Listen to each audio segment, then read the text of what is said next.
You're trying to install Windows 11 and suddenly you get this install driver to show hardware message. Most people see this screen and immediately think their SSD is dead or they need to download some random storage driver from the internet.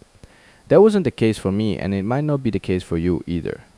Let me show you exactly what I did. The first thing I did was restart the PC and go straight into the BIOS. Once I was inside, I looked for the boot settings. My motherboard was using CSM, so I switched it over to UEFI. After that, I enabled secure boot because Windows 11 expects both of those settings. Then I recreated my Windows installation USB. This time I used Rufus. I know some people use the media creation tool, but personally I've had better luck with Rufus. I've seen the media creation tool create weird installation problems before, so I usually skip it. Now here's something else I noticed. I was using the latest Windows 11 2F5 H2 ISO, and that's when this error kept showing up. Instead of wasting hours trying different drivers, I downloaded an older Windows 11 ISO and decided to test that instead. Inside Rufus, I changed the partition scheme to MBR.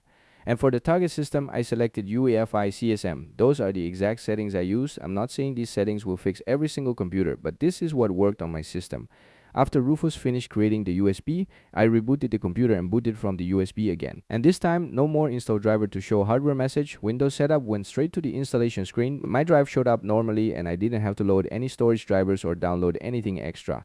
The installation continued without any problems. So before you spend hours searching for Intel RSD drivers, VMD drivers, or thinking your SSD is broken, try checking your BIOS settings first, recreate your USB with Rufus, and if you're using the newest Windows 11 ISO, try an older version. Sometimes that's literally all it takes. If this fixed your problem, let me know down in the comments, and if you're still stuck, tell me your motherboard model and exactly where the installation stops. That'll make it a lot easier to figure out what's actually causing the issue. Alright, that's it for this one. Thanks for watching and I'll see you in the next video.